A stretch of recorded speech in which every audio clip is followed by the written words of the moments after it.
Bismillahirrahmanirrahim. Assalamualaikum. Saya Auni Najah binti Muhammad Zamri bernama Menteri C22A0523. Hari ini saya akan mengemukakan nama pengasas teori yang saya ambil, iaitu teori takmilah oleh Syafi'i Abu Bakar, tahun teori dan juga prinsip-prinsip yang ada pada teori takmilah. Pengasas teori takmilah iaitu oleh Syafi'i Abu Bakar.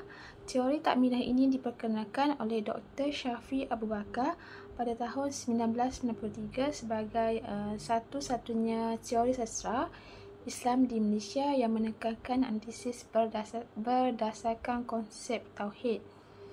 Teori ini memberi alternatif baru dalam mengkaji karya sastra berpandukan prinsip-prinsip Islam. Kemunculan teori ini telah membuka jalan alternatif kepada para sarjana dan juga pengkritik untuk melakukan analisis, ulasan dan kritikan berasaskan prinsip-prinsip keislaman. Seterusnya, tahun-tahun teori takmilah ini diasaskan pada tahun 1993 oleh Syafi'i Abu Bakar. Diperkenalkan teori takmilah yang telah menekankan kepada teori sastra Islam dari segi perspektif sastra Melayu, estetika dan juga pemikiran dalam sastra Melayu. Prinsip-prinsip yang ada pada teori takmilah ini bersifat holistik kerana prinsip-prinsipnya melibatkan segala aspek, iaitu keutuhan, kenabian, keislaman, karya pengkarya dan juga khalayak.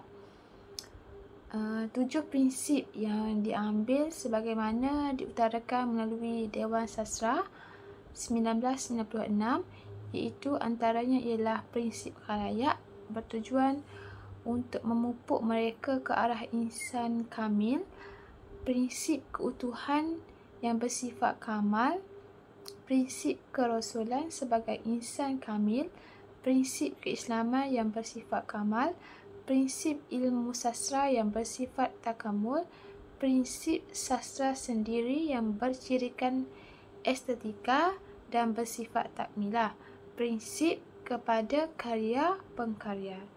Sekian sahaja, itu sahaja daripada saya. Sekian, terima kasih.